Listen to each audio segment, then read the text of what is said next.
Okay, hello everyone. Welcome back to the Cartoon Soup Podcast. I'm Marco. I'm here with Mel, and today we're talking about Bigtop Burger Season 3. I believe this is the final season. I wish we would have more, but you know what? Let's just go ahead and talk This is about the it. final season? I think so. I think so. It seems pretty well, here's the thing. I'm guessing. I'm not saying it is, so don't take my word for it. I'm guessing it's the final season based on the ending. Don't be scared though. Okay, wait, so you're just speculating? You're not even Yeah. saying like, "Oh my god, fuck you, dude." I'm sorry. I'm sorry. Okay, let's just get started with the nuts. Episode 1, Oven. Steve and the other cryptids and creatures are trapped in a cell role-playing while Cesare tries to end his own sentence of working. He is told he needs to talk to the boss first. I love how Steve is still pretending he's working at Bigtop Burger, like in the Bigtop Burger van, and I like how the beginning of season 3 is just a big reference to the very first episode. I thought that was a nice touch. Also, I like how it's shown that Steve is eating up the stove. Like, just he's the shape of a stove. I thought that was fun. Cesare having a moment where he forgets that he's no longer working at the food truck was so good. I think what they did with Cesare was very good in this season. So I get what Santa, Bigfoot, and Mothman are supposed to be, but what's that red thing and the guy in the suit? Oh my god, wait, what's the red thing? Oh my god. It's a cryptid. I think it's actually hold on. Um, hold on. I'm holding. Hold it. The flatwood it's the flatwood monster. The fuck is the Flatwood Monster? So, the story is a bunch of teens like went out in the dark and they saw like these glowing red eyes and they said stuff and then people assumed that it was like an alien or a monster or something when in reality it was probably just an owl. Hmm, that's cryptids for you. Okay, but what was the man in the suit? So DB Cooper, I was actually gonna ask you if you knew who he was. So he hijacked a plane pre 9/11 and successfully disappeared after getting his ransom. And oh, fun fact, he hijacked a plane that was going from Portland, Oregon to Washington. Ah. Yeah. That's interesting. I've never heard of him, but I mean, if he did successfully, good for him, I guess. Get that bag. Okay. What? What? Nothing. Anyways, that's my notes. Okay, I did not realize how much I missed the series until I saw Steve. My Steve, my precious, my beautiful little Steve. And oh my god, how I miss his life so much. He got the other entities to play pretend with him. Also, yeah, of course Santa is like this entity that makes literally so much sense. Episode 2, Venecia. I probably pronounced that wrong. It's just Venice in the language they use over there. Actually, no, yeah, you should be disrespecting the Italians. No, I agree. I agree. You know, the language they use over there. It's not an important language, so I don't feel like I care enough to. The language those people use. Yeah, yeah, exactly. Cesare ends up being forced to continue his sentence for another 1,000 years and discovers that the other Watchers have been working for their sentence for eternity with no escape. Cesare cries alone, realizing he'll be trapped forever, and we get a flashback of him in Venice. The moment where Cesare discovers that the other Watchers have been like serving their sentence for pretty much eternity was such a good twist. I love how creepy it was when they said, I have served for many years, but my sentence will be over soon. I really think the "I have served for many years" scene really summed up how it feels to work under capitalism. Like we haven't even lived half our lives yet, and I don't know about you, but I already feel drained. As Yeah, I already exactly. feel, yeah, I feel as drained as one of those workers. Um, I do have a question. Yeah. Do you think the workers' insurance has vision and dental included in the plan? No, here's the thing. Cesare has a food truck, and in that he doesn't have like dental and vision, right? So, so like, what if he's doing the exact same thing his boss is doing?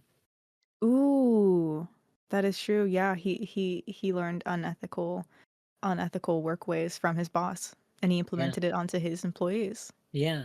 Damn, I no mean, vision and dental? he does pay his employees like thousands of dollars a day, That is true, right? yeah, they're probably able to pay out of pocket. Yeah, yeah. Good for them. But I liked how it showed their faces as Cesare was running away. I also like how They also bar sentence will be over soon in unison. It was really good, kind of creepy. Really loved it. So in this episode, we get some of Cesare's backstory, and I really wish we got more backstory explored. Maybe I'm missing something, but I feel like the scene just really ended. Like the backstory kind of just ended, and we didn't get anything else. And I felt like there was more that could have been explored there. I love how in the flashback, Cesare still speaks English. However, the rest of the characters are all speaking the foreign language that shall not be named. Not you, like, canonizing our hate for Italians. Okay, I will say in regard to, like, oh my god, how the fuck do you say his name? Cesare? I swear to fucking god, people were pronouncing it differently like last season.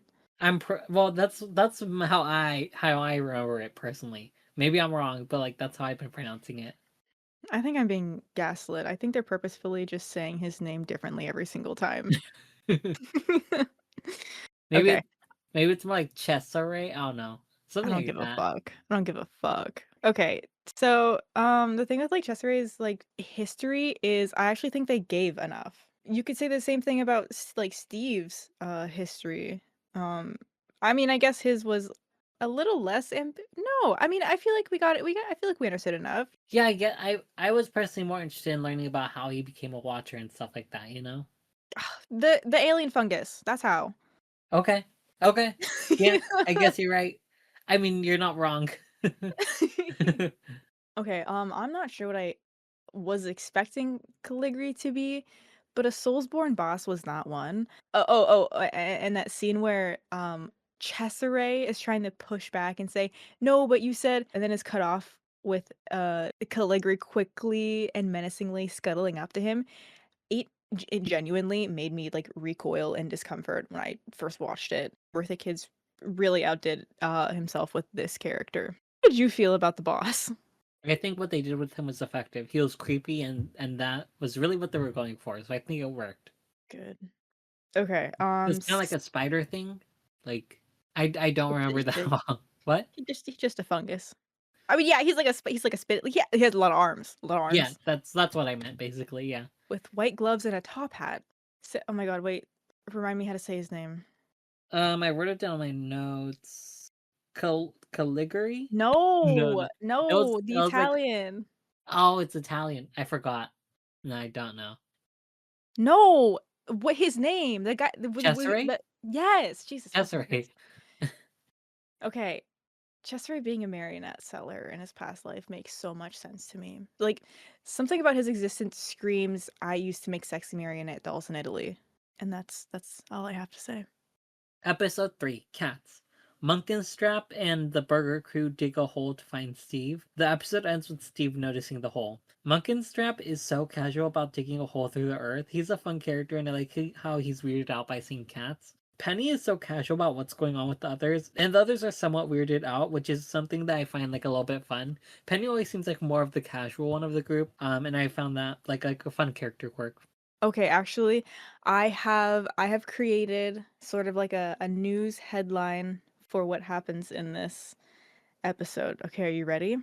Breaking. Intergalactic royal clown man whose religion is the Broadway musical Cats is also an earthbender.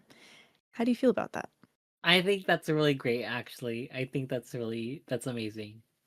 You Thank know, you. love the references. That it I think that character just doing what he was doing made me realize actually how fucking weird this show is, and I absolutely loved it. Also, there was something there's something so charming about the cute little intro and the end credits lasting longer than the actual story. I don't know why, but I think it like it's a good visualization of how long it actually takes to create something like this, especially when it's like mostly one person doing all of the work. Episode 4, Faceless. Steve and the rest are close to escaping, only for the boss to stop them. Well, how do you say his name? I call him Calligri, I think it was like Caligari, the wasn't it? font. Is it Caligari? I'm calling No, him Calligri. I'm just gonna say Caligari because I'll trust you. Caligari stops them. Caligari. How the fuck did you say? You said it, and then I Calligri immediately Calligri like the font. Caligari. Okay. Cesare betrays Caligari and ends up defeating him. I was completely expecting there to be some kind of emotional reunion between Munkenstrap and Steve, considering their history from season 2. So when they were just normal, it kind of surprised me. The Delco's plan to escape is for them to become huge and then break the cell wall. That was kind of crazy. I did not know they can just become huge. I thought that was really fun. It was random though. Something Oh, about the characters running Marco, animation felt a bit weird, but like in a good way. Marco, Marco, What? Marco. What? All I wanna do is see you turn into a giant Giant. space clown, a giant space clown. That's all I could think about when that scene happened. Wow, wow. I did not think about that, but that is great. That's amazing. I like how we get to see Cesare's decision-making process through some small flashback images. It's short, but it's also pretty effective. And that's my thoughts. What are the chances Santa is actually Steve's dad?